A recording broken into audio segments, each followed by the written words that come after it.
আসসালামু আলাইকুম শিক্ষার্থী বন্ধুরা, একাদশ ভর্তির আবেদন আর মাত্র কয়েকদিন বাকি আছে। এর মধ্যে কিন্তু আবেদন শেষ হয়ে যাবে। আশা করি তোমরা অনেকেই আবেদন করে ফেলেছো।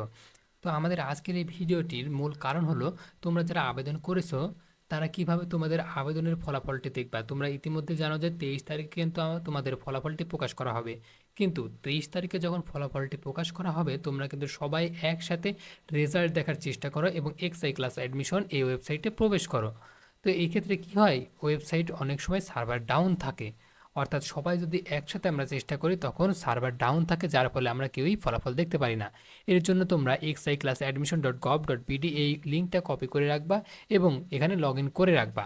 তোমরা দেখতে পাচ্ছ যে একাদশ শ্রেণীতে ভর্তির স্মার্ট সিস্টেম, এখানে লগ ইন বাটনে ক্লিক করলেই কিন্তু তোমরা এখানে লগ ইন করে তোমার সকল তথ্য দেখে নিতে পারবা।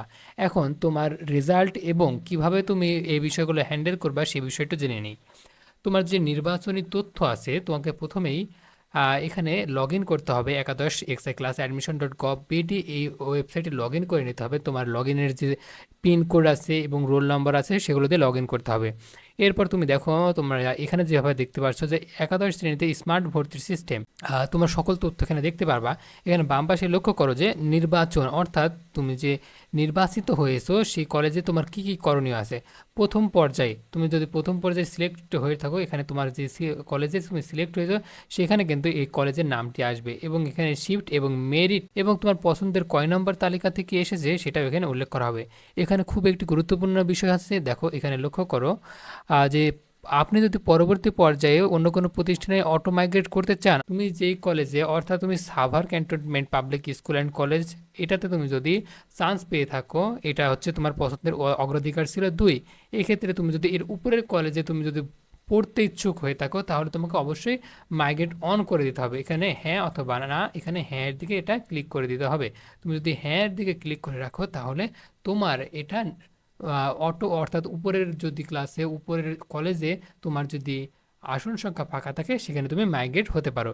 এই 2 নম্বর অপশনটি লক্ষ্য করো, আপনি ঘোষিত শেষ তারিখের মধ্যে নির্বাচন নিশ্চয় না করলে, অর্থাৎ তুমি যেই কলেজে কিন্তু চান্স পেয়েছো সেই কলেজে অবশ্যই ভর্তি নিশ্চয়ন করতে হবে। অনেকে মনে করে কি যে কলেজে ভর্তির যে ডেট দিবে সেই দিন কলেজে যেয়ে ভর্তি হতে হবে, বিষয়টা এমন নয়। তোমাকে এখানে নিশ্চয় করতে হবে 26/8/2024 তারিখের মধ্যে। অনলাইনে যেভাবে 335 টাকা কি 355 টাকা এমন একটি ফি থাকে, সেই ফিটি দিয়ে তোমাকে ভর্তি নিশ্চয়ন করতে হবে এবং পরবর্তীতে কলেজের যে ভর্তির ডেট দেওয়া থাকবে সেইখানে তোমাকে ভর্তি হতে হবে। তবে তোমাকে এটা অবশ্যই নিশ্চয়ন করে নিতে হবে। অনেকেই নিশ্চয়ন না করার ফলে পরবর্তীতে কলেজে কিন্তু ভর্তি হতে পারে না। তো এই বিষয়গুলো অবশ্যই তোমরা আমলে নেবে এবং চেষ্টা করবে সকল কিছু প্রথমের দিকে করে ফেলার।